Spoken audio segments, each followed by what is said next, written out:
여러분들이 늘 그렇게 저를 위해서 기도해 주시니까 저는 이제 좀 힘든 일이 있어도 이게 기도의 응답이니까 난 할 말이 없다 이 생각을 늘 합니다. 그러니까 기도 좀 조금만 하세요. 응답이 너무 세게 와가지고 네. 그렇게 주일마다 설교를 할 때마다 야 진짜 이건 알아들으셨을 거야. 정말 이거 못 알아들으시는 분은 없을 거야라고 생각하지만은 정말 또 그런 또 메일이 또 이렇게 오고 그래서 또 여러분들의 그 안 되는 집들 있잖아요. 아무리 들어도 내 남편이 안 변하고 아내가 안 변하고 자녀들이 안 변하는 그 마음이 이제 막 또 체울이 되는 거예요. 그래서 진짜 바람잘 날이 없다는 그 마음이 여러분 식구 한 사람만 힘들겠지만은 저는 그냥 정말 그냥 날마다 힘이 들어요. 그냥 이렇게 듣고 아무렇지도 않을 수는 없기 때문에 날마다 힘들지만은 그래도 여러분들이 늘 이렇게 이게 기도를 해줄 때 간절한 마음으로 정말 이렇게 제가 이렇게 새벽기도 요즘에 그 새벽기도를 이제 하면서 이제 우리 부목사님들이 기도하는데 제가 참 너무 열심히 정말 머리를 들이밀고 이제 기도를 받네요 제가. 기도를 하면 막 이렇게 이게 오늘 기도를 받고 이거가 하나님의 뜻이면 날 것이고 또 안 낫기도 할 것이고 그런데 이제 내가 이렇게 기도를 했으니까 우리 교회가 너무 이제 아픈 분들이 많고 또 아픈 분들이 많이 이렇게 들어오니까 이 기도가 날로 이제 그 간절해지는 것 같아요. 그러니까 여러분들 간절한 사람은 한 800명밖에 없는 것 같아요. 아침에 그러니까 일어나지를 못하시는 거지, 그죠? 그래도 아침에 그렇게 일찍 일어나서 기도를 하시면 하루가 길어요.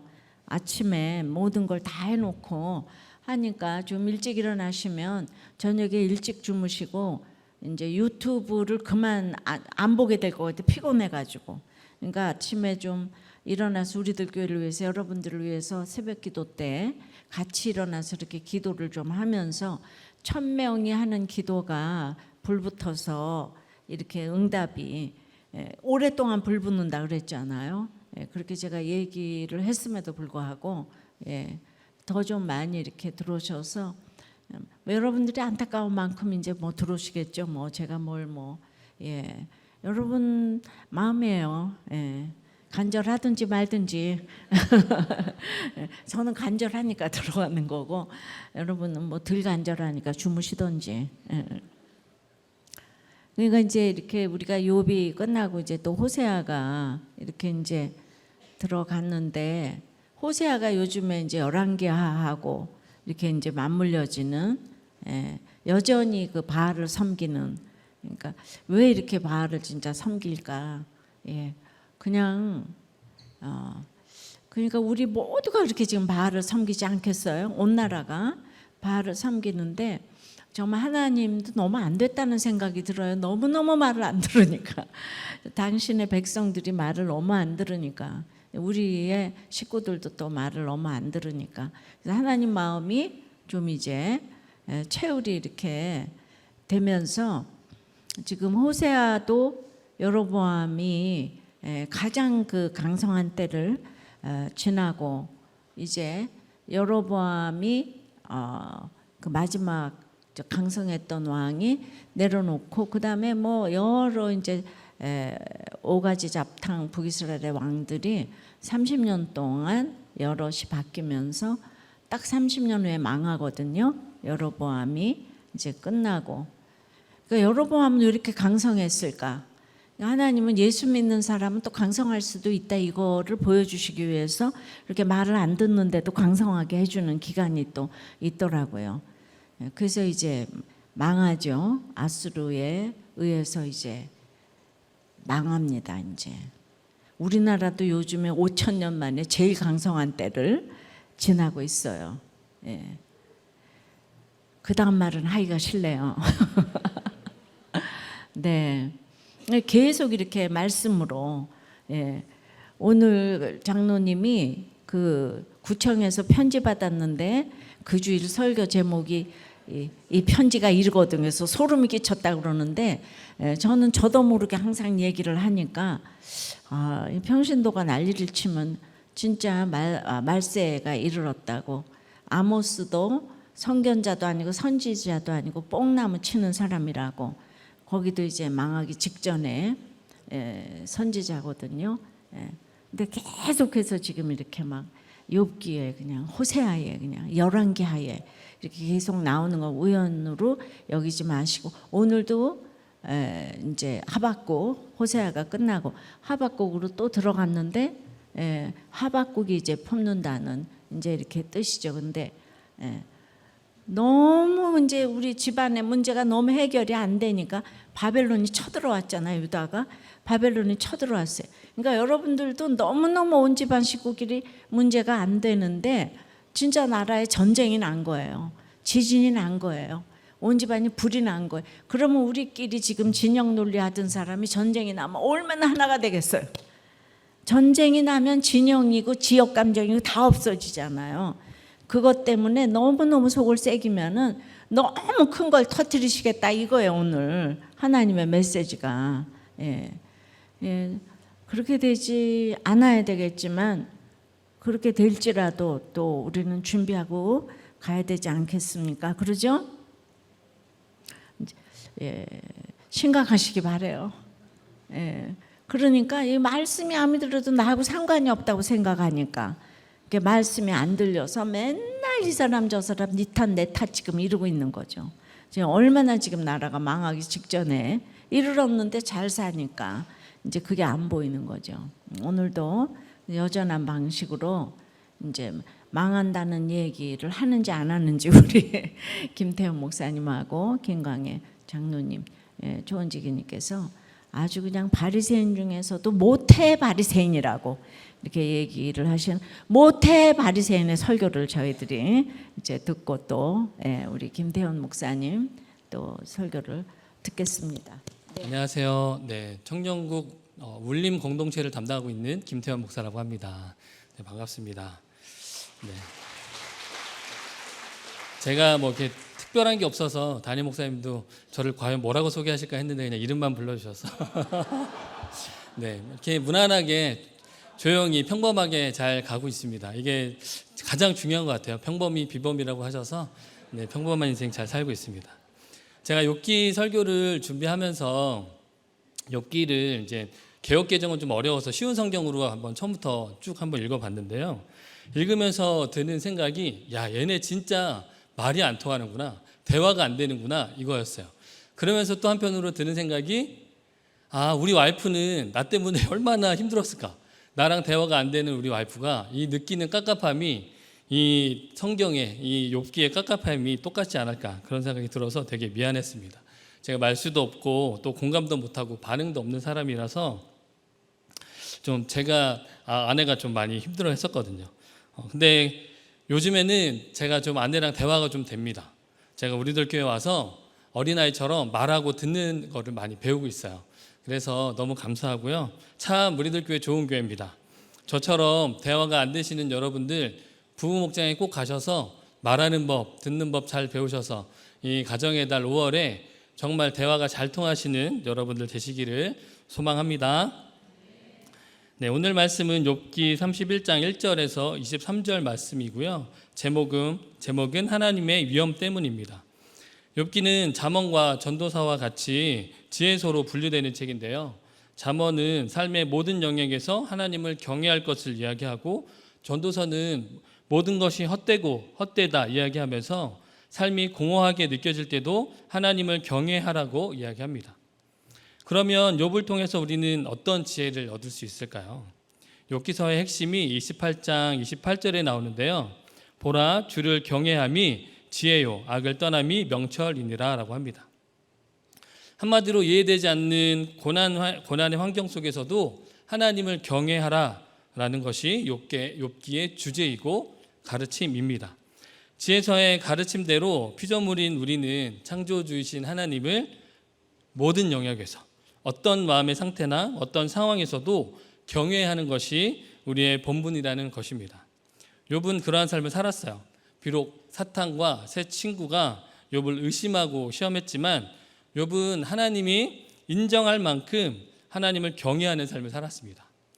오늘 본문인 31장은 29장부터 시작된 욥의 마지막 변론이에요. 31장은 특별히 자신의 무죄함을 변론하고 있습니다. 욥 자신이 어떻게 하나님을 경외하며 살아왔는지 1절에서 23절까지 7가지의 목록을 나열하면서 이야기하는데요. 탐욕스러운 눈으로 젊은 여자를 보지 않았다. 거짓말과 속임수를 쓰지 않았다. 바른 길을 떠나지 않았다. 간음하지 않았다. 하인들을 함부로 대하지 않았다.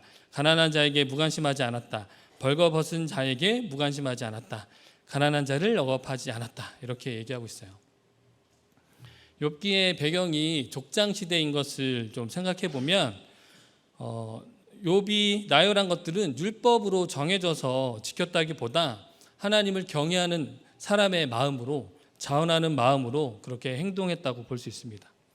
사랑하는 사람이 그 사람을 위해서 그 사람이 기뻐하는 일을 하는 것처럼 그렇게 욥은 하나님을 섬긴 것이죠. 오늘 우리에게 이 말씀을 주시는 이유는 욥의 행동을 본받아야 하는 것도 있지만 욥이 어떻게 그렇게 하나님을 경외할 수 있었는지 그 동기를 보고 마음에 새기라고 주신 것 같습니다. 오늘 말씀을 통해서 욥처럼 삶의 모든 영역과 환경과 상황에서 하나님을 경외하는 삶을 사는 저와 여러분들 되시기를 축원합니다. 온전히 하나님을 경외하는 삶을 살기 위해서는요, 첫 번째, 하나님이 내 길을 살피시는 것을 알아야 합니다. 1절에서 4절 말씀인데요. 내가 내 눈과 약속하였나니 어찌 처녀에게 주목하랴. 그리하면 위에 계신 하나님께서 내리시는 분깃이 무엇이겠으며 높은 곳에 젖는 자께서 주시는 기업이 무엇이겠느냐. 불의한 자에게는 환난이 아니겠느냐. 악한 자에게는 불행이 아니겠느냐. 그가 내 길을 살피지 아니하시느냐. 내 걸음을 다 세지 아니하시느냐. 욥은 자신의 눈과 약속했다고 합니다. 이 약속의 히브리어 베리트는요, 만약 약속대로 행하지 않으면 그 재물을 바쳐진 동물을 둘로 쪼개진 것 같이 그 대가를 치르겠다 하는 상호 피해 맹세를 뜻하는 것이래요. 그리고 하나님과의 사이에서 이 언약을 할 때 사용하는 단어가 바로 이 베리트라는 단어입니다. 예수님이 내 눈이 너를 범죄하게 하거든 빼어내 버리라 한 것처럼 그럴 각오로 약속을 한다는 것이죠. 처녀에게 주목한다는 것을 새 번역 성경에서는 젊은 여인을 음탕한 눈으로 바라보는 것이라고 번역하고 있는데요. 그러니까 그냥 쳐다보는 것이 아니라 봄으로써 마음에 음욕이 일어나도록 보는 것을 말하는 겁니다. 그럼 그냥 보는 것과 음욕을 품고 보는 것의 차이는 어떤 차이가 있을까요? 예전에 이제 어떤 목사님이 하시는 얘기를 들었는데요. 어떤 룰을 가르쳐 주셨어요. 만약에 지나가다가 우연히 젊고 아름다운 여자와 또 멋있는 남자를 봤을 때 볼 수는 있잖아요. 근데 한 번을 보고 그리고 다시 고개를 돌려서 이렇게 계속 보면 이게 죄라는 거예요. 한 번은 어쩔 수 없이 볼 수는 있잖아요. 지나가다가 볼 수는 있는데 한 번 보고서 지나가니까 또 보는 것은 죄라는 거죠. 네. 제가 이게 많이 공감이 됐어요. 여러분들도 좀 공감이 가시나요?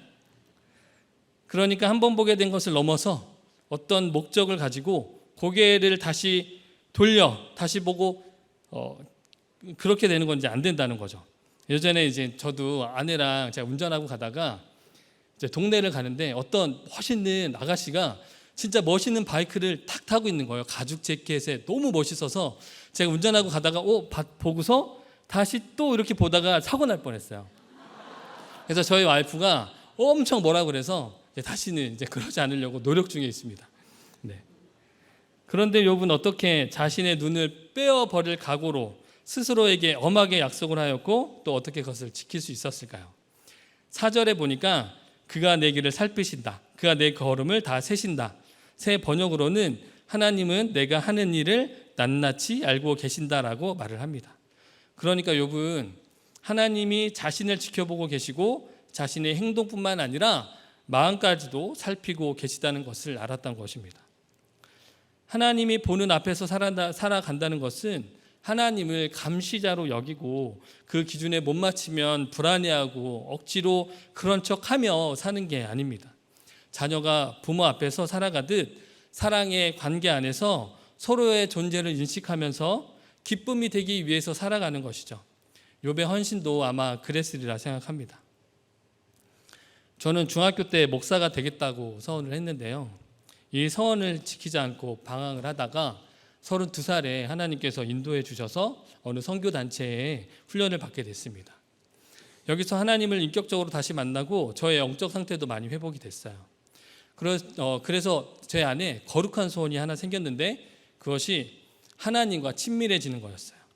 하나님의 말씀도 들리고 하나님 뜻도 잘 분별하고 하나님의 음성도 듣고 싶은 그런 소망이 생겼는데 그러려면 하나님을 경외해야 한다는 것을 배웠어요.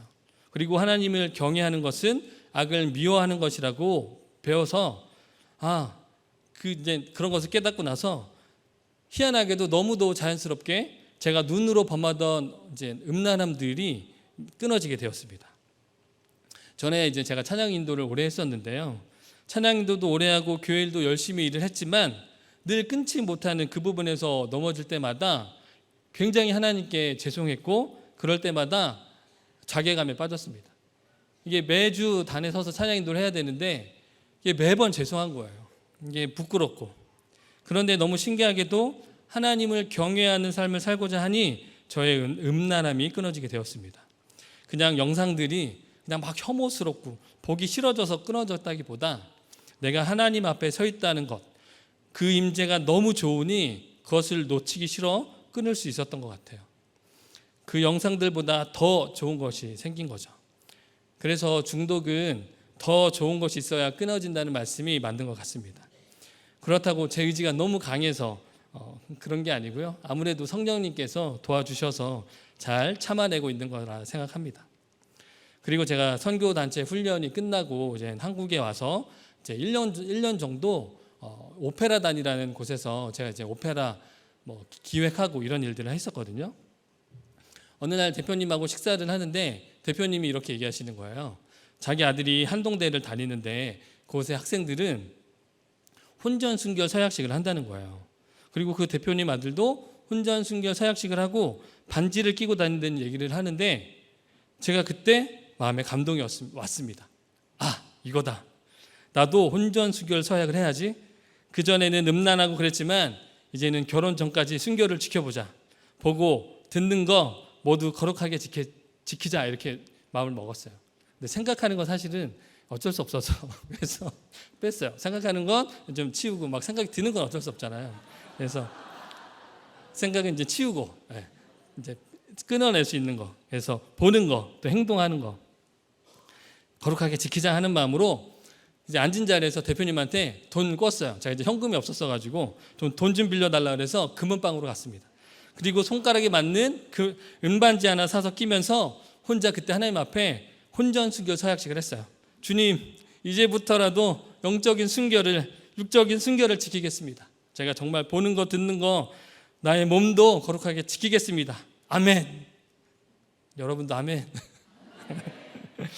욥이 내가 내 눈과 약속하였나니 한 것처럼 하나님과 저 스스로에게 약속을 했습니다. 그 후 제가 정말 혼전순결을 잘 지켰을까요? 누가 아니라고요? 네. 못 지켰으면 이런 얘기 못 했겠죠. 그래서 하나님 보호하셨어요. 하나님 보호하셔서 제가 지켰다기보다 하나님 지켜주셨어요. 이번에 청년국에서 결혼 예배 학교를 진행했는데요. 강의 중에 이제 거룩 서약서를 쓰는 시간을 가졌습니다. 너무 감사하게도 강사님이 손수 서약서도 만들어 오시고 또 함께 서약 내용을 읽고 맨 밑에 이제 각자 이름을 쓰고 사인하고 이것은 두 사람의 서약을 넘어서 하나님과의 서약인 것을 얘기하고 함께 기도했습니다. 서약서 첫 줄이 이거였어요. 혼전순결을 지금부터라도 지키겠습니다. 저는 이 지금부터라는 말이 참 좋았는데요. 죄책감에서 좀 자유롭게 하면서도 새로운 책임감을 주니까 너무 좋았습니다. 청소년부에서도 매년 하고 있는 것으로 알고 있는데요. 이 서약이 청년, 청소년들이 죄로부터 자신을 지킬 뿐만 아니라 하나님과 더욱 친밀해지고 가까워지는 서약이 되었으면 합니다. 적용 질문입니다. 나의 눈으로 짓는 죄는 무엇인가요? 오늘 나의 눈과 또 어떤 약속을 하시겠습니까? 하나님이 지금도 나의 모든 것을 알고 계시다는 것을 깨달아지시나요? 네, 온전히 하나님을 경외하는 삶을 살기 위해서 두 번째, 하나님이 그도 만드셨음을 알아야 합니다. 욥은 계속해서 자신이 남의 아내를 탐하지 않았고 남종이나 여종의 권리를 저버리며 함부로 대하지 않았다고 얘기합니다. 욥은 그 이유를 15절에 얘기하는데요. 나를 태 속에서 만드신 이가 그들도 만들지 아니하셨느냐? 우리를 뱃속에서 지으신 이가 한 분이 아니시냐? 욥은 하나님에게 뿐만 아니라 사람들에게도 진실함으로 대했는데 그 이유가 바로 그도 하나님이 만드신 존재라는 것을 알았어요. 욥은 이런 믿음이 있었고 하나님 앞에 진실했기 때문에 사람들에게도 진실할 수 있었습니다. 그래서 우리도 사람들에게 진실하게 대하기 위해서는요, 그가 하나님이 만드신 존재를 넘어 그도 구원받아야 되는 한 사람이고 그를 위해서도 예수님이 십자가에 달려 돌아가셨다는 것을 인정해야 합니다. 그런데 아직 우리는 기복적이고 세속적이어서 이것이 잘 안 됩니다. 구속사는 당신이 나보다 옳다 해야 되는데 나를 힘들게 하는 버리고 싶은 그도 하나님이 만드셨다는 것도 인정하고 싶지도 않고 더 나아가 그가 나보다 옳다는 것도 인정이 잘 안 됩니다. 그러니 진실하게 대할 수가 없어요. 이것이 우리의 한계입니다. 그래서 관계가 깨어지고 가정이 깨어집니다. 저도 돌아보면 저희 부모님 이혼하셨는데 서로의 진실함이 있었으면 좀 이혼하지 않았을까 생각해 보는데요. 제 기억에 부모님은 서로 대화다운 대화를 나누시는 것을 본 적이 없어요. 또 서로 늘 비난하고 찌르는 말만 하셨습니다. 두 분이 서로 칭찬하고 격려의 말, 서로 인정하는 말, 사랑이 담긴 말들 하는 것을 거의 들어본 적이 없어요. 어머니는 늘 아버지의 우유부단한 성격, 무능력함을 비난하시면서 막 저에게 쏟아내셨어요. 제가 좀 느리게 행동하거나 좀 몰라요, 또 모르겠어요, 좀 우유부단하게 행동하면 막 불같이 화를 내면서 지혜비 닮아가지고 혹시 그런 얘기 많이 하시나요? 들으시나요? 지혜비 닮아가지고 이런 식으로 잔소리를 하셨어요. 1년에 365일 동안에 안 싸우시는 날이 손에 꼽을 정도로 다툼은 일상이었습니다. 두 분이 안 싸우시면 오늘은 왜 안 싸우시지? 할 정도로 많이 싸우셨어요. 어머니는 결국 이혼을 요구하시고 집을 나가셨고요. 그 이후 아버지랑 둘이 살면서 아버지에게 온갖 어머니에 대한 욕설과 비난을 다 들어야 했습니다.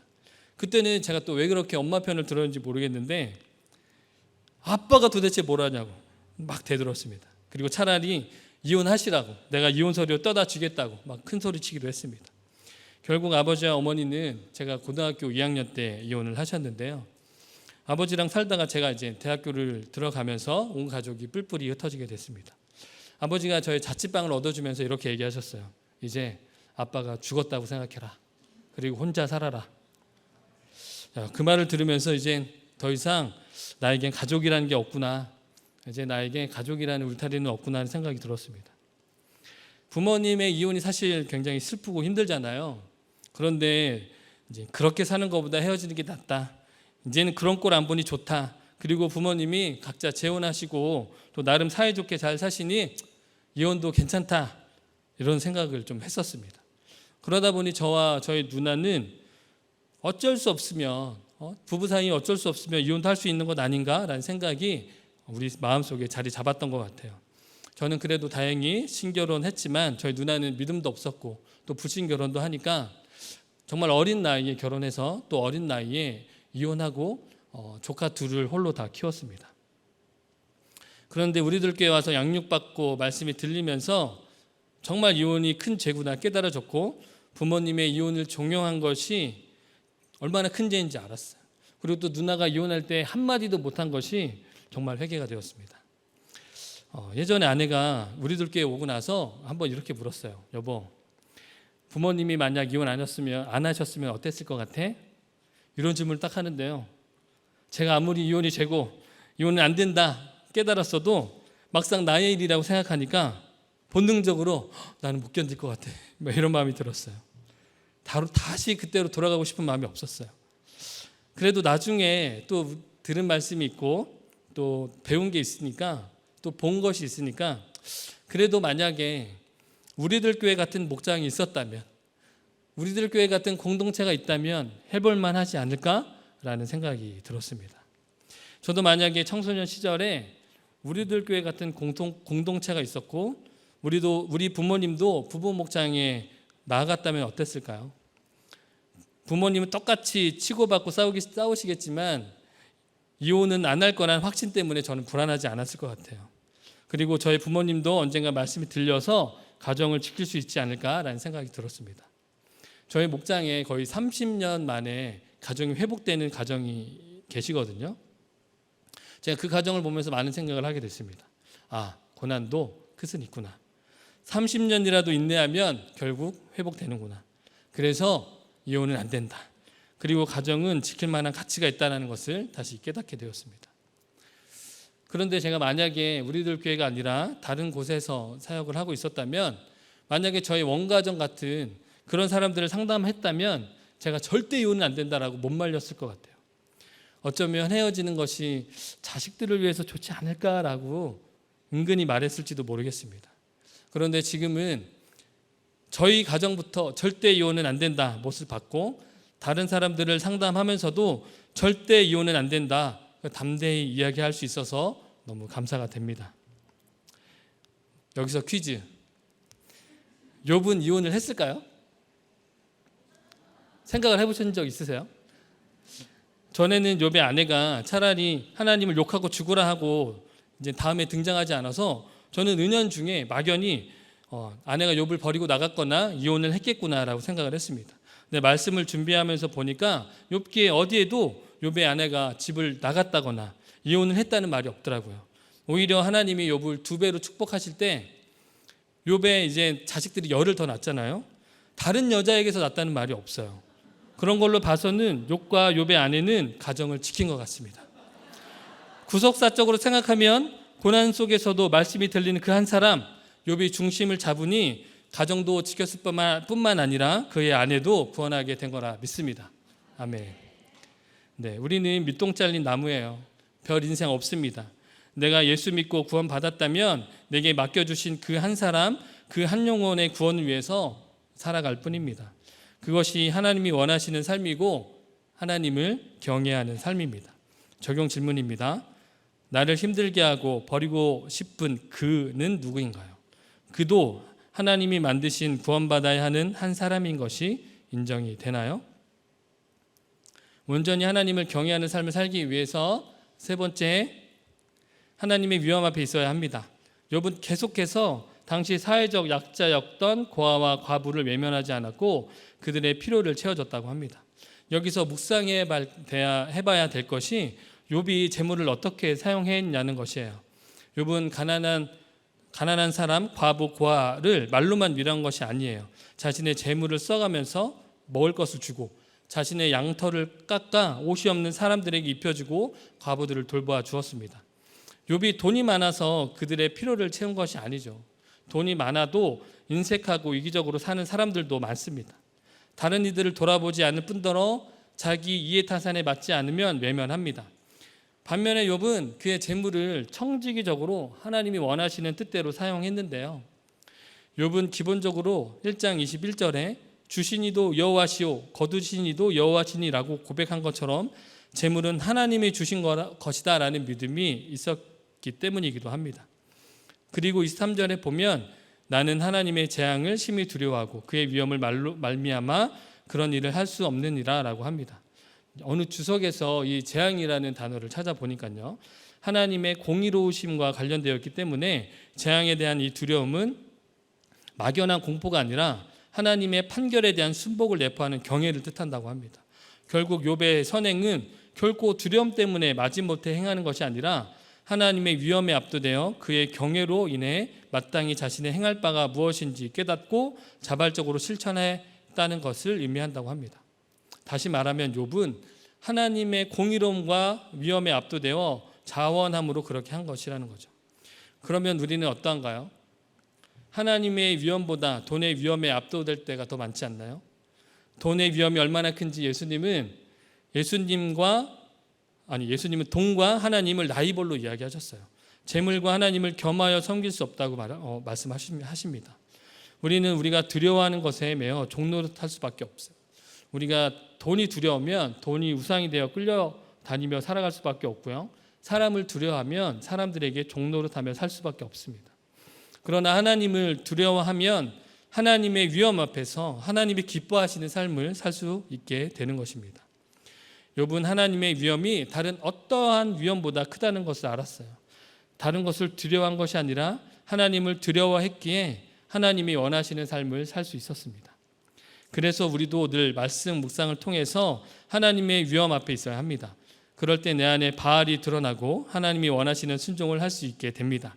그것이 하나님을 경외하는 삶이고 참된 지혜를 얻는 비결이라 믿습니다. 적용 질문입니다. 내가 하나님의 위험 앞에서 섬겨야 할 사람은 누구입니까? 나를 두렵게 하는 것, 돈입니까? 사람입니까? 건강입니까? 또 무엇입니까? 네. 너무 평범해서 질문할 게 없네. 감사합니다. 네. 아니 그런데 제가 지난 주일에 초원 모임에 들어가서 목자님들한테 전철을 탔는데 여자를 지금 그 나이가 다 많으신데 지금도 여자를 쳐다보냐고 그 초원님한테 그랬더니 나이가 그렇게 많으신 초원님이 쳐다본다는 거예요. 그래서 아니 그 나이가 그래서 다른 모든 분들한테 말이 되냐 그러면서 한 사람씩 다 물어보고 전철에서 쳐다보냐 그랬더니 한 명도 안 빠지고 다 쳐다본다고 그러대. 어떻게 생각해요? 인간이 정말 악한 것 같습니다. 아니 그래서 순결 반지 끼고 네. 지금은 안 쳐다봐요. 여전히 아. 쳐다봐요. 그래서 제가 2번까지라고 얘기했는데 그분은 전 3번까지로 정했고요. 네, 제 양심상 네. 2번까지만 봅니다. 네. 2번은 봐요. 네. 1번, 2번 봅니다. 근데 왜 봐요? 뭐 하려고 봐요? 그러게요. 무슨 마음으로 봐요? 이게 마음이 일어나기 전에 끊어내는 것 같아요. 그러니까 3번째 보면 이제 음욕이 일어나는데 2번째는 호기심인 것 같습니다. 그래서 이쁘다. 아니 네. 희귀 질환이 있다 그랬잖아요. 내가 지금 생각해 보니까 희귀 질환이 있네. 네, 제가 희귀 난치병이 있는데요. 저 네. 만약에 진짜 말씀하신 것처럼 희귀 난치병이 없었으면 네. 남봉꾼 됐을 것 같습니다. 야 희귀 난치병이 있는데도 그렇게 여자가 이렇게 봐지는 거예요? 그래서 2번만 봅니다. 아유 참 장하세요. 이제는 이제 네. 한 번만 지나가는 한 번만 네. 보도록 하겠습니다. 그러니까 맨날 희귀 난치병이라고 그래서 그런 거 하고 완전히 졸업을 했나 했더니 예 정말 그리고 오늘 그 이혼에 대해서 참 그 이렇게 목사님들이 우리나라에 요새 이렇게 이혼한 가정이 많으니까 본인이 이혼한 가정이면은 상담을 할 때 뭐 이혼을 할 수도 있죠. 지금 이렇다는 걸 제가 다시 한번 알았어요. 예, 근데 왜 이렇게 그 치료도 그 아이들도 이렇게 이제 그 할례를 행하는 수술 그렇게 아프게 그렇게 할 필요가 없다. 아이들한테 고난을 줄 필요가 없다. 그러니까 힘들면은 살지 말아야 된다. 예, 하여튼 그렇게 이제 그 다 얘기를 하니까 모두가 그러니까 이혼을 지금 보니까 그냥 엄마 아버지가 하니까 당연히 그 누이가 따라서 하게 되고 그런 것에 대해서 아무렇지도 않고 네 그러니까 우리들 교회가 이렇게 이혼을 말리는 것에 대해서 너무 그냥 천연 무슨 기념물 같고 그렇다고 그러는데 저는 이제 그 우리 남편이 산부인과 의사로서 제왕절개를 그렇게 반대를 해요. 그러니까 그 아이는 아파서 낳아야 된다고. 아파서 이렇게 산도를 통해서 나와야지 온몸에 기관이 한 번 다 훑고 내려가서 그게 굉장히 산모한테 좋은 거라고. 제왕절개를 하면 안 된다고. 그러니까 그 고통을 겪어야 엄마라고. 예, 그러니까 이제 뭐든지 지금 성경적이죠.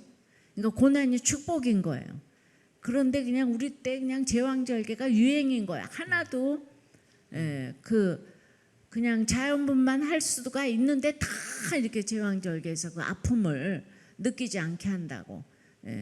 그러니까 이제 그것도 그러니까 이제 말이 안 되는 거고, 다 원칙이 이렇게 이제 자연 성경적이고 원칙을 지켜야 하는데, 지금 오늘 지금 보니까 그렇게 이제 이혼에 대해서 지금 우리도 교회 안 왔으면 너무 그냥 그 맞습니다. 금성아지 가치관을 가지고 네. 이제 갈 뻔했네요. 네.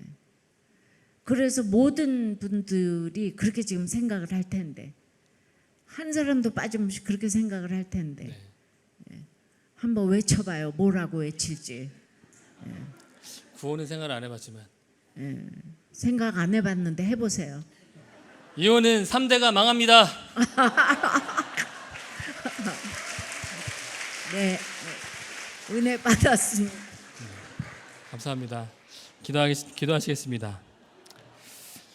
하나님, 욥기를 통해서 고난 속에서도 하나님을 경외하라고 말씀하시는데, 조금의 고난이 오고 힘든 환경이 오면 두려움에 사로잡혀 주님을 원망할 때가 많습니다.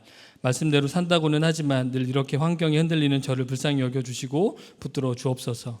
오늘 욥의 고백을 통해 하나님을 경외하는 것이 무엇인지 깨닫게 하시니 감사합니다. 우리의 삶을 늘 살피고 계심을 알고 나를 힘들게 하는 그도 구원받아야 할 사람임을 깨달아 구원을 위한 적용을 하게 하여 주시옵소서. 세상이 어떤 것보다 주님의 위엄을 두려워하게 하셔서 하나님이 기뻐하시는 뜻을 하루하루 이루며 사는 우리 모든 성도님들 되게 하여 주시옵소서. 감사드리오며 살아계신 예수님의 이름으로 기도합나이다. 아멘.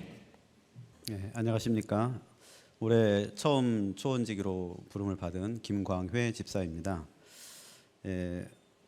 욥기가 끝나고 호세아를 지나서 또 하박국까지 왔는데 다시 욥기 이렇게 설교를 한다고 그래서 고난의 이게 무한 반복인가 그런 생각을 하고 있었는데, 이번 주일 말씀에서 살아생전 고난의 졸업이 없다는 절망처럼 느껴지는 소망의 메시지를 주셔서 인내하고 가야겠다는 생각을 했습니다. 오늘 말씀은 지금 김태현 목사님 본문과 같은 말씀이고, 성경 말씀은 1절과 마지막 절만 이렇게 보도록 하겠습니다. 오늘 제목은 하나님의 위엄 때문에입니다. 첫째, 하나님의 위엄 때문에 내가 무엇에 주목하는지 살펴야 합니다. 1절, 내가 내 눈과 약속하였나니 어찌 처녀에게 주목하랴. 저는 장로와 권사이신 부모님 사이에서 사남일녀의 막내로 태어난 모태 신앙인입니다. 그러나 교만으로 가득 차 있고 정답만 들이대는 모태 바리새인인 모태바리입니다. 어릴 때부터 주일에는 교회에 가는 것이 너무나 당연하고, 또 주일 헌금과 11조를 드려야 하는 것을 의무로 알고 살아왔습니다. 어린 시절에는 동네 교회에서 노는 것과 간식이 좋아서 교회를 열심히 다녔습니다. 중학생 시기에는 성장이 빨랐고 친구들보다 좀 성숙해 보였는데, 내성적이고 소극적이었음에도 인상이 좋다는 이유로 중등부 회장에 선출되면서 나름 사명감을 가지고 믿음 생활과 학교 생활을 열심히 했습니다. 주일 예배, 수요 예배, 새벽 기도회, 부흥회에 참석하고 기도원 건축 헌금도 작정하며 열심을 냈습니다. 그때는 중등부 회장이니까 그렇게 해야 되는 줄 알았습니다. 오늘 새벽 기도 설교 때도 중학생 때 큰 사건이 있어서 믿음을 갖게 되셨고, 우리 오늘 목사님도 중학교 때 이렇게 헌신을 하셨다고 하는데, 저도 이때는 제일 순수했던 믿음이 아닌가 하는 생각을 오늘 하게 됐습니다. 그래서 기억이 더 많이 나고, 사실 지금 중등부를 가르치는 우리 선생님들이 너무너무 중요한 시기에 우리 아이들을 가르치는 것이 나중에 믿음으로 이렇게 불러들일 수 있는 너무나 소중한 일을 하신다는 것에 경의를 표하고 싶습니다. 그러나 저는 그때 교회 이제 분쟁이 생기고 교회가 둘로 나누어지는 그런 사건과 어른들이 싸우는 모습을 목격하고 큰 상처를 입고 정들었던 동네 교회를 떠나서 부모님이 섬기는 도심 교회로 옮기게 되었습니다. 좀 더 보수적인 교회에서 고등부 회장과 대학부 회장을 역임하며 여러 신앙 서적을 읽고 선교 세미나와 각종 집회에 참석하는 등 나름 신앙을 키우고 하나님과의 관계를 정립하며 삶의 기준도 세우며 올바른 기독 청년이라고 자부하며 살았습니다. 술, 담배도 안 했고 반드시 신결혼해야 된다고 배웠습니다. 그러나 바리새인같이 교만과 독선이 가득 차 있는 것도 모르고 한국 교회의 기복신앙을 비판하면서도 한편으로는 우리나라를 잘 살게 한 원동력이 기복신앙과 새벽기도의 덕이라고 여기는 이중적인 기준을 가지고 있었습니다. 지금도 기복신앙을 내려놓지 못하고 있습니다.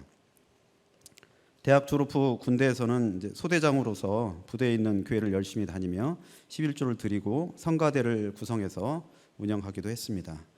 군 복무를 마치고 계획했던 시기에 제 기준에 맞을 것 같았던 아내와 신결혼 후 모범적인 신앙인으로서 당당히 살고 싶었지만 첫째가 태어나고 직장 생활을 하는 아내에게 내가 회사 생활이 더 힘드니 한 집에서 한 명만 고생하자라는 다소 이기적인 또 나름 경제적인 이유로 아내를 설득해서 각방을 쓰며 독박 육아를 강요했고 저는 회사 일에만 몰두했습니다. 그러다 보니 아내는 우울해졌고 말씀도 없었고 나눌 공동체도 없었던 저희 부부는 영적으로 다운되며 영적 혼수 상태에 빠지기 시작했습니다. 그렇게 15년 가까이 헤매며 무기력하고 우유부단한 신앙생활을 이어오다가 바닥을 찍던 2007년 말씀의 공동체로 인도함을 받게 되었습니다. 그 당시 인터넷으로 담임 목사님의 설교를 들으며 하염없이 우는 아내를 보며 많이 놀라고 충격을 받아 과연 아내가 무엇에 주목하는지 관찰했습니다. 아내는 모태 팔랑귀로 남의 말을 잘 듣고 잘 믿고 잘 설득당하는 기질이 있어서 몹시 걱정하며 혹시 이상한 곳은 아닌지 하는 우려를 하며 저도 설교를 들었습니다. 말씀을 듣는 중에 파워가 느껴지며 진실함이 전달되어 저도 감동을 받았습니다. 그래도 많은 교회 중에 여자 목사님이 계신 교회를 선택해야 하는지 의구심이 들었지만 학교 강당에서 예배를 드리는 것이 신선하게 보여 기대 반 우려 반의 마음으로 휘문 강당에서의 첫 예배를 드리며 여기저기 살폈지만 예배 후 안심이 되어 바로 등록하게 되었습니다. 1절에 어찌 처녀에게 주목하라의 말씀은 디모데전서 5장 2절 늙은 여자에게는 어머니에게 하듯하며 젊은 여자에게는 온전히 깨끗함으로 자매에게 하듯하라의 말씀을 떠오르게 하며 젊은 시절 묵상하며 마음에 두었는데 제일 지키기 어려운 말씀이라고 생각합니다. 지금도 마찬가지입니다. 내 눈과 약속하며 스스로 결심하였지만 의지로 되는 것이 아님을 깨닫게 됩니다. 그리고 예배와 삶이 서로 다르고 말씀이 없었기에 속으로는 음란과 교만한 마음이 가득했고 재물을 숭배하며 일 중독자로 다른 사람을 무시하고 정죄하는 정죄의 화신이 되었습니다. 예쁜 아내와 신결혼하고 행복한 신혼을 보냈지만 행복의 유효기간 1년 6개월이 경과하자 제 눈이 밝아지며 아내의 단점이 보이기 시작하여 매사에 꼬투리를 잡고 아내를 정죄하기 시작했습니다. 회사에서는 영업 관리 업무를 하면서 술을 마시지 않자 주변 선후배들이 저를 독특한 캐릭터로 취급을 했습니다. 실제로 승진과 보직 발령에서 여러 차례 불이익을 받았습니다. 그래서 저에게 술을 강요했던 사람들을 증오하며 일과 성과로 승부하며 나보다 더 열심히 일하는 사람이 있으면 나와보라고 하며 또 당신들이 나에게 술을 먹일 수 있을 것 같아 라며 교만과 정죄감과 오기가 에너지가 되어서 더 열심히 일을 했습니다. 새벽에 가장 먼저 출근하고 밤늦게 퇴근하며 회식 있는 날에는 술자리 끝까지 참석해서 술 취한 동료들을 집까지 새벽 배송을 해주고 차 안에 구토물과 쓰레기를 치우며 세차하고 새벽에 들어왔다 바로 다시 새벽에 출근할 때도 많았습니다. 그렇게 하루에 15시간 넘게 일을 해도 성과가 나지 않고 평가가 나쁠 때면 낙심이 되어 금식도 하고 기도도 하며 마태복음 11장 28절로 30절 수고하고 무거운 짐진 자들아 다 내게로 오라 내가 너희를 쉬게 하리라. 나는 마음이 온유하고 겸손하니 나의 멍에를 메고 내게 배우라. 그리하면 너의 마음이 쉼을 얻으리니 이는 내 멍에는 쉽고 내 짐은 가벼움이라. 는 말씀을 암송하며 왜 제 멍에는 이렇게 어렵고 제 짐은 이렇게 무겁냐며 하나님을 원망하며 성과를 내게 해달라고 기복적으로 간구했습니다. 그 당시 때 부리는 기도를 들어주신 것인데 그때마다 하나님께서 이렇게 때 부리는 기도를 들어주셔서 다른 부서로 발령이 나고 또 새롭게 일할 수 있는 기회를 주시곤 하셨습니다. 근데 그때 기도와 금식 외에는 이런 일가 나가지 않는다는 말씀이 맞는구나 라고 제 편의대로 해석을 했습니다. 그러다 일이 잘 되고 평가를 잘 받게 되는 기간이 길어지며 등 따시고 배부르게 되자 기도와 찬송 시간이 줄어들며 주일 예배 시간에 졸기가 일쑤였고 설교가 끝나면 잠이 깨면서 피로가 풀리는 것을 느끼곤 했습니다. 회사에서는 업무 특성상 여성들이 많은 곳에서 늘 여성들을 관리하며 좋은 성과를 내며 인정받고 승진도 하였지만 유독 아내의 마음만은 알 길이 없었습니다. 그것은 지금도 마찬가지입니다. 전형적인 T인 저는 태생이 F인 아내의 깊은 뜻을 헤아리지 못하고 문자적으로 정답만 얘기하니 저와 소통이 안 된다고 합니다. 그런데 다른 여자들과는 소통이 잘 되었고 친하게 지내며 늘 여자들을 주목하게 되자 팬클럽도 생기고 인정받으면서 더욱 열심히 일하다가 밤늦은 회식과 노래방을 즐기며 저도 모르게 여자 관계가 조금씩 복잡해지면서 자신 있다고 스스로에게 자부했던 여자 문제가 생겼습니다. 그렇게 아내 모르게 2번의 바람 사건을 저질렀고 그 당시 그들과 깊은 관계를 갖지 않았지만 아내와의 관계가 소원해지면서 술도 안 마시고 호기심에 안마시술소에 가게 되었습니다. 정말 그때는 그러므로 하나님께서 그들을 마음의 정욕대로 더러움에 내버려 두사 그들의 몸을 서로 욕되게 하셨으니 말씀대로 저를 잠시 정욕대로 더러움에 내버려 두셨다고 생각했습니다. 그리고 회개하면 되겠지 하는 마음으로 2년 정도를 방황하다가 성령님의 도우심으로 양심의 가책과 갈등을 느끼며 회개하고 모든 관계를 정리하고 음란한 장소에 가지 않는 적용을 하게 되었습니다. 그러나 당시 아내는 전혀 모르고 있었기에 제 마음이 편치 않았고 아내의 눈을 똑바로 볼 수가 없었습니다. 세월이 흘러 우리들 교회에서 양육을 받으면서 그때의 죄가 생각나서 아내의 영적 상태가 좋은 날을 선택해서 아내에게 예전의 잘못들을 고백하고 서로의 죄를 회개하는 시간을 갖고 목장에도 오픈을 했습니다. 당시 아내는 큰 충격을 받고 괴로워했지만 성령님의 도우심으로 아내는 저를 불쌍히 여기게 되었고 성령님께서 아내의 상처 입은 심령도 회복시켜 주셨습니다. 그때 죄 고백도 타이밍이 중요하다는 것을 깨달았습니다. 큰 상처로 힘들었을 아내가 지금까지 저와 살아준 것에 대해 고맙다는 말을 전합니다. 앞으로 아내에게 정서의 빚을 평생 갚으면서 살아가겠습니다. 그런데 이 약속을 하고 한 달이 되어 가니까 다시 예전 마음으로 돌아가는 제 모습을 발견합니다. 그래서 한 달마다 헤어질 결심이 아닌 다시 빚 갚을 결심을 하기로 했습니다.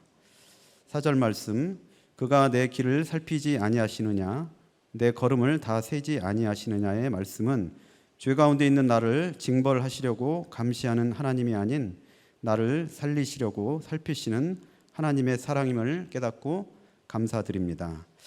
저희 부부는 하나님의 극진하신 살피심과 사랑으로 말씀이 살아있는 공동체에 속하게 되면서 서로의 관계가 회복되고 자녀들에 대한 편애가 사라지는 은혜를 누리게 되었습니다.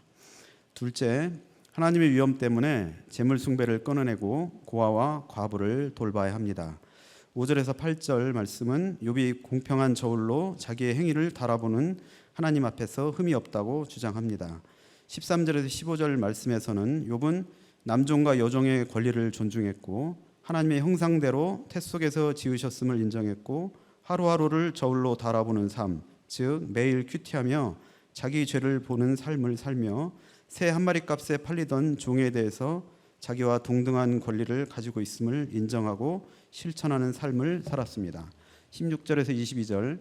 욥은 가난한 사람이 도와달라고 할 때 거절하지 않았고 청년 때부터 고아의 아버지가 되었으며 추위에 떠는 사람에게 덮을 것과 의복을 입혀 주었고 파렴치한 짓을 하지 않았습니다. 이런 모범생 욥, 하나님이 사탄에게까지 자랑하고 싶으셨던 욥의 발톱의 때만큼이라도 따라갈 수 있을까 하는 자괴감이 드는 구절입니다. 다만 이 시대를 살아가는 신앙인이 살아가야 할 지표로 여기며 적용해야 할 내용이라고 생각합니다. 저는 재물도 숭배하지만 시간에 대한 애착과 강박이 아주 강합니다. 그래서 시간 관리를 철저히 하며 항상 계획에 의해서 움직이는 것이 습관이 되어 있습니다. 쉬는 날에도 늦잠이나 낮잠을 잔다는 것은 있을 수 없는 일이며 쉬는 계획을 세우고 지키려고 노력합니다. 휴일에 아내와 자녀들이 늦게까지 자는 걸 보면 속이 터집니다. 어디를 갈 때 계획한 시간에 출발하지 못해서 차가 막히기라도 한다면 차에서 온갖 짜증을 내며 가족들을 힘들게 했습니다. 그래서 저는 제 시간을 누구에게 할애하는 것을 제일 싫어합니다. 재물은 있다가도 없고 없다가도 있다고 생각하는데 특히 하나님께서 하루아침에 재물을 사라지게도 하셨다가 금방 부하게도 하실 수 있다는 믿음이 있습니다. 그런데 시간은 계속 흘러가니까 잠자는 시간도 아깝고 차에서 막히는 시간도 아까워서 과속을 합니다. 양육을 받을 때도 시간이 초과되면 그때부터 은혜가 사라지며 불만이 나옵니다. 목자 모임에서도 시간이 초과되면 내일 새벽에 출근해야 하는데 하며 나눔을 길게 하는 분들을 마음속으로 정죄하며 이렇게 시간 개념이 없으면 어떻게 하나 하며 시계를 보며 빨리 마치기를 온몸으로 표시하며 강요를 했습니다. 이런 저와 살아온 아내가 참 많이 힘들었겠구나 하는 것을 이번 큐티 설교를 준비하면서 처음 느꼈습니다. 정죄는 가깝고 애통은 멀다가 저의 실체입니다. 다행히 담임 목사님 설교 말씀을 들을 때는 시간 가는 줄 모르고 잘 듣고 있습니다. 물론 가끔 졸을 때도 있습니다. 재물은 하나님 것이지만 시간만은 내 것이라는 이분법적 사고가 저를 지배해 왔습니다.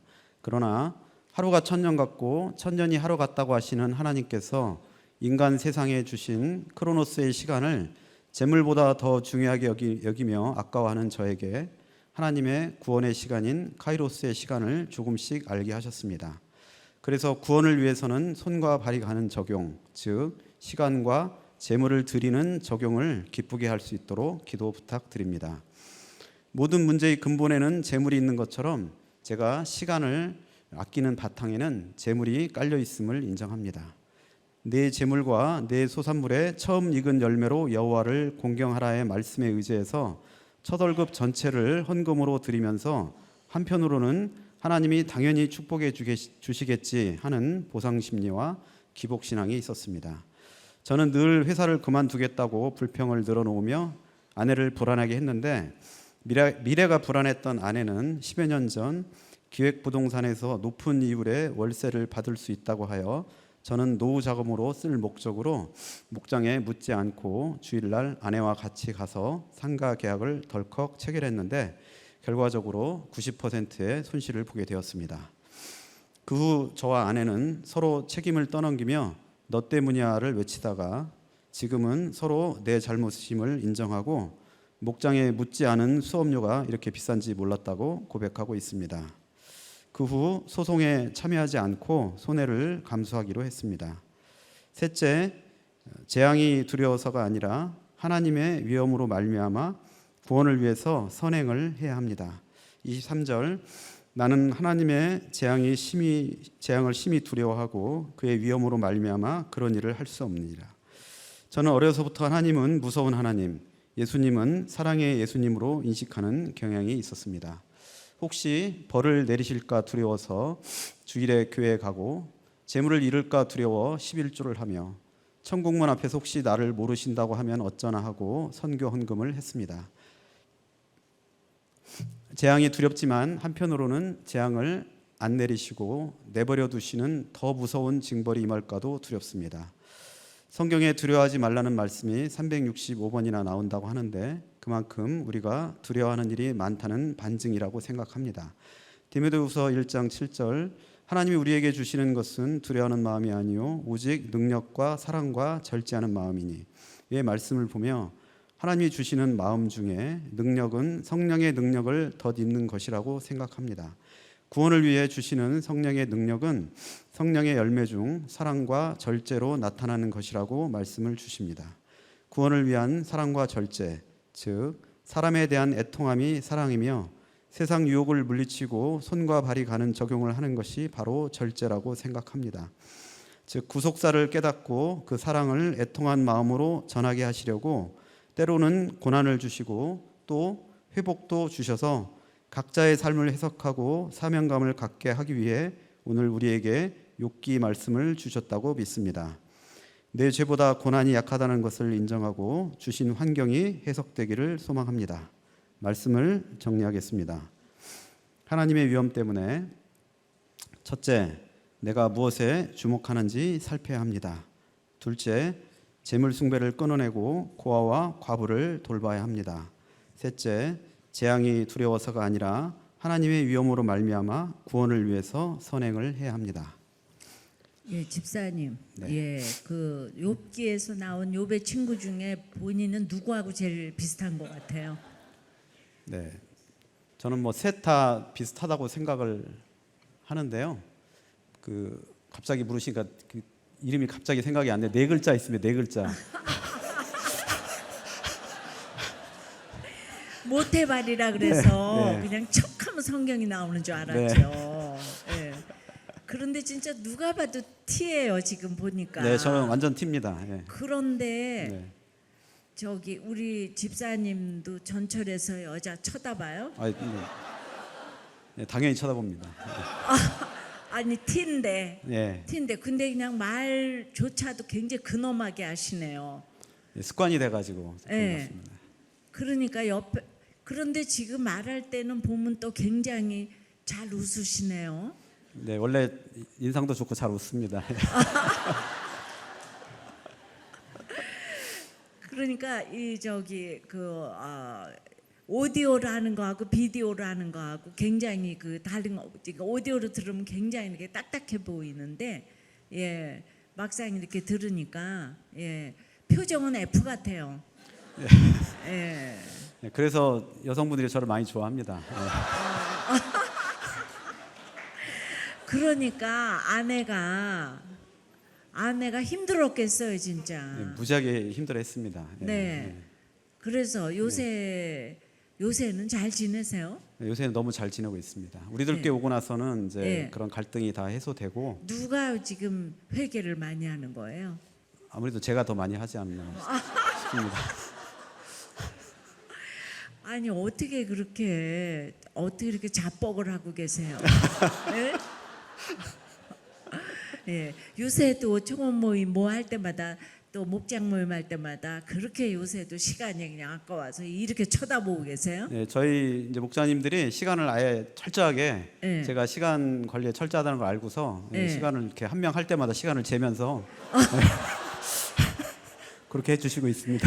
아니 그래서 더 많이 할 수가 없어요? 근데 어차피 저희가 이제 중학교 식당에서 모이면 청소할 네. 시간까지 마치는데요. 네. 예, 그래야지 골고루 나눔을 할 수 있으니까 이제 그런 네. 차원이고 이제는 이제 그런 데서 조금 벗어나고 있습니다. 네. 우리 옛날에 밤중 12시까지 나눔하고 이랬는데 예, 그때는 또 이제 은혜로운 시간이니까 예. 그렇게 예. 어차피 늦었다라고 생각하면은 이제 계속 은혜를 받는데 정해진 시간이 이제 초과될 때는 갑자기 이제 분노가 막 치밀어 오르는 게 있습니다. 뭐 앞뒤가 지금 막 안 맞아요. 은혜스러워.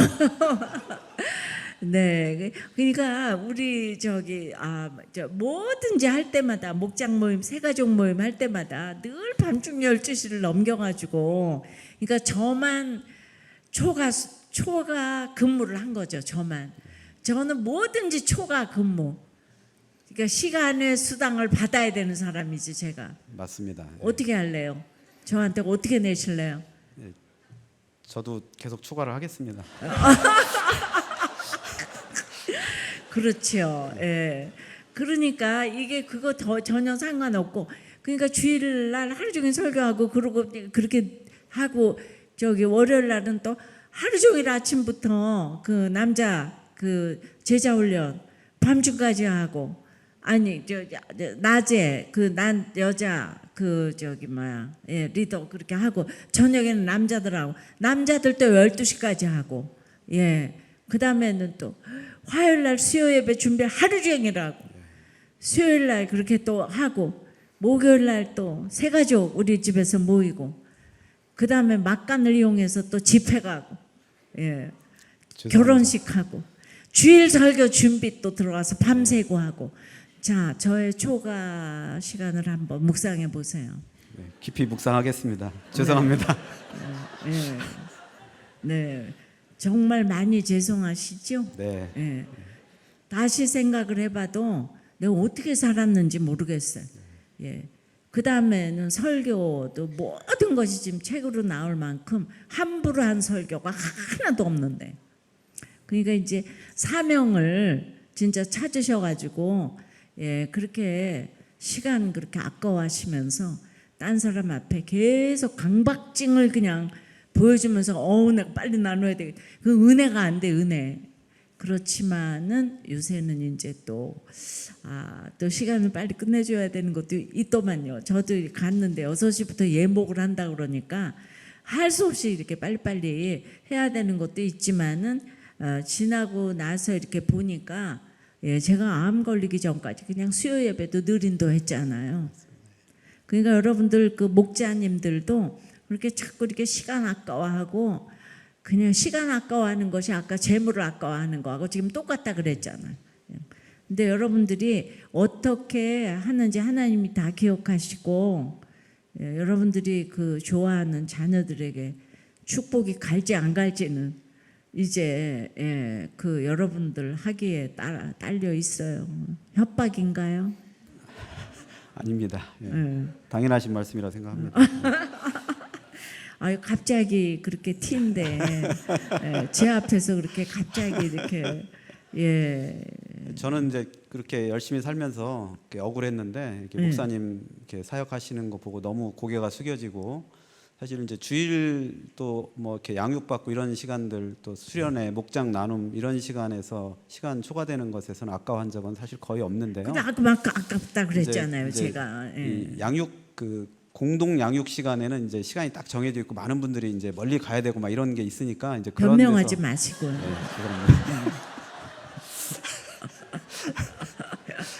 맞습니다 이래야죠. 죄송합니다. 오늘 굉장한 양육이 지금 이루어지고 있네요. 사실 이렇게 우리 집사님 초원지기님인데 아직 집사님하고 이렇게 얘기를 한 적이 사실 저기 많이 없죠, 그죠? 네, 그렇습니다. 얼마나 저하고 만난 적이 있죠? 이제 목자 모임 예전에 이제 할 때 이제 그 분당에서 할 때 그때까지 정도 그러죠. 오셨고 그 뒤로는 거의 없었습니다. 지금 이제 처음 초원직이 되고 나서 처음이라서 할 수 없이 지금 제가 눈물을 머금고 양육을 한 거를 양해를 해주시고 상처받지 마시고 전혀 안 받습니다. 열심히 해주시고 지금 우리 집사님한테 한 얘기 모든 목자님들한테 드리는 말씀이에요. 아멘. 여러분들 바쁘다 힘들다 뭐 그런 얘기를 사실은 여러분들 명함을 못 내밀지 않을까요? 그렇죠? 근데 오늘 저녁에 안 나온 사람들은 뭐예요? 온 사람들만 늘 야단 맞아요. 네, 은혜 받았습니다.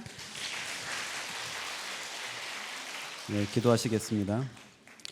사랑의 하나님, 창조주이신 주님을 알아보지 못한 바리새인처럼 교만과 율법으로 얼룩진 삶으로 온전히 죄만 짓다가 죽을 인생이었는데 말씀이 들리고 구속사를 깨닫게 해주시는 말씀 공동체에 불러주셔서 살려주시고 가정을 회복시켜 주시니 감사드립니다.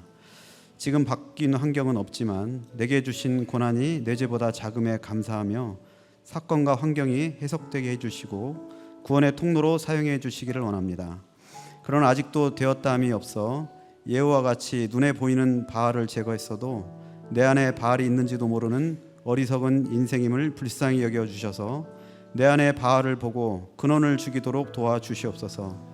하나님의 종과 함께 생명을 걸고 적용하며 세속사를 끊고 구속사를 이어가도록 인도하여 주시옵소서. 이 나라를 불쌍히 여겨주셔서 악하고 음란한 제도와 법이 폐지되고 하나님의 정의가 실현되는 법들이 제정되도록, 하나님 없는 인권은 하나님을 대적하는 것뿐이라는 것을 알도록 그 한 사람을 변화시켜 주시옵소서. 욕과 같이 살려고 애쓰는 우리가 아니라 하나님의 사랑으로 인해서 욕과 같이 사라지는 우리가 되기를 간절히 소망합니다. 20일부터 진행되는 띵크 목회 세미나에서 기름 부어주시고 많은 교회들이 변화되고 각 가정이 살아나기를 원합니다. 인도하시는 김양재 담임 목사님의 영육간의 건강을 지켜주시고 구속사의 말씀 사역이 강해서 대항으로 나가도록 인도하여 주시고 동역하시는 사역자님들과 선교사님들에게도 같은 은혜로 채워 주시옵소서. 감사드리며 이 모든 말씀 거룩하신 예수님 이름으로 기도합니다. 아멘.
말씀을 생각하며 함께 기도하시겠습니다. 먼저 가정을 위해 기도하시겠습니다. 오늘 말씀에 욥은 하나님을 경외하니 고아와 과부도 자신의 종들에게도 진실하게 대했다고 합니다. 그러나 우리 가정에 진실함이 사라지고 그가 옳도다가 안 되니 깨어지고 상처 입은 부모, 자녀들이 많습니다. 오늘 초호님도 하나님 앞에 예배와 삶이 진실하지 못하니 음란과 교만한 마음이 가득했고 재물을 숭배하며 일 중독자로 다른 사람을 무시하고 정죄의 화신이 되었다 하십니다. 이 시간 기도할 때 주여 우리 가정이 진정으로 하나님을 경외하고 하나님을 두려워하는 가정 되게 하소서. 특별히 우리 가정에 보고 듣고 행하는 모든 음란의 바알이 끊어지게 하시고 방황하는 자녀들, 집 나간 배우자가 있다면 속히 가정으로 교회로 돌아오게 하옵소서. 우리 가정을 살려 주옵소서. 자녀들을 살려 주옵소서. 주여 한번 부르고 동성으로 기도하시겠습니다.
만나면 인생의 방황이 그친다고 하십니다. 하나님께서 우리들 교회를 세우셔서 무너져가는 그 한 사람, 그 한 가정을 살리게 하시니 너무도 감사가 됩니다. 이 시간 교회를 위해서 기도할 때 주여 고아와 과부와 같이 외롭고 소외된 영혼들이 우리들 교회에서 살아나게 하여 주시옵소서. 우리들의 목장이 진실한 사랑으로 그들을 품게 하시고 입히고 먹이게 하여 주시옵소서. 특별히 다음 세대는 우리들 교회 청년들이 구속사의 가치관으로 신교제, 신결혼을 결단하여 믿음의 가치관을 이어가게 하여 주시옵소서. 다음 주에 진행될 목회자 세미나에 주여 기름 부어 주셔서 그 한 사람, 한 교회가 살아나게 하시고 강사로 섬기시는 담임 목사님의 영역을 붙들어 주셔서 말씀의 권세를 주시고 선포되는 말씀으로 참석하시는 모든 분들의 그 안에 있는 그 바알이 죽어지는 시간 되게 해달라고, 진행되고 있는 국내외 띵크트립에 은혜 부어 주셔서 하나님 아버지 살아나는 은혜가 있게 해달라고 우리 다시 한번 주여 부르고 통성으로 기도하시겠습니다.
기도하시겠습니다. 나라가 없으면 예배도 못 드린다고 하시는데 인구 절벽으로 곧 없어질 이 나라가 인권의 바알을 깨부수고 다시 하나님의 주권과 다스림을 인정하게 해달라고 기도합시다. 새로 뽑힌 정치인들이 하나님을 두려워하고 국민을 사랑하는 위정자 되게 해달라고, 기도로 세워지고 하나님의 사명을 받은 이 나라가 다시 회개하고 다시 하나님의 부흥을 경험하게 해달라고 기도합시다. 낙태가 끊어지고 대하 생명을 보호하는 법이 제정되고 하나님을 대적하는 모든 악법들이 막아지게 해달라고, 우리 다시 한번 나라를 위해서 주여 한번 부르고 통성으로 기도하시겠습니다. 주여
하나님, 오늘 욥은 하나님을 경외했고 하나님의 위엄을 두려워했기에 하나님 앞에 진실했습니다. 그러나 저는 날마다 부끄러운 죄인이라 살려주시기만 바랄 뿐입니다. 주여, 하나님 앞에도 진실하지 못했고 가정에서도 사람들에게도 진실하지 못했던 죄를 용서하여 주시옵소서. 목사라는 직분의 바알에 특별한 예복이 되어서 겸손하지 못하고 교만했던 저를 용서하여 주시고 진실한 사역자가 되도록 인도하여 주시옵소서. 하나님, 우리 가정들이 욥의 지혜를 배우기 원합니다. 하나님을 경외하는 가정 되게 하여 주시고 진실함으로 하나 되어 온전한 회복을 경험하게 하여 주시옵소서. 방황하는 자녀들이 가정과 교회로 돌아오게 하여 주시고 예배가 회복되게 해 주셔서 하나님의 위엄을 경험하여 모든 악이 끊어지는 은혜가 있게 하여 주시옵소서. 좋은 교회를 만나면 방황이 그친다고 하셨는데 우리 교회를 통해 비투성이 같은 지체들이 살아나게 하시니 너무도 감사합니다. 말씀 묵상과 가정 중수 사역이 강에서 바다로 흘러가게 하시고 다음 주에 진행될 목회자 세미나에 꼭 와야 하는 그 한 분이 오셔서 말씀이 들리고 살아나는 은혜가 있게 하여 주시옵소서. 인도하시는 담임 목사님과 준비하시는 모든 사역자와 스태프들에게도 영육간의 강건함을 허락하시고 모든 준비 과정 가운데 기름을 부어 주시옵소서. 국내외 띵크트립에도 은혜 더하여 주셔서 방문하는 곳곳마다 그 한 사람 그 한 정이 살아나는 그 은혜가 임하게 하여 주시옵소서. 이 나라가 곧 없어질 위기입니다. 인권위의 바알이 무너지게 하시고 다시 한번 하나님의 주권과 통치와 성경적 가치관이 이 나라를 다스리게 하여 주시옵소서. 대하 생명보호법이 제정되어 하나님을 대적하는 모든 악법들이 막아지게 하여 주시고 말씀이 들리는 그 한 사람의 지도자가 주여 세워지게 하여 주시옵소서. 지금은 우리 주 예수 그리스도의 은혜와 하나님의 극진하신 사랑과 성령님의 감화감동 교통 역사하심의 그 위로하심의 은혜가 어떠한 상황과 환경 가운데서도 하나님을 경외하는 삶을 살고자 결단하는 우리들 교회 모든 성도님들 머리 위에 영원토록 함께 있기를 축원하옵나이다. 아멘.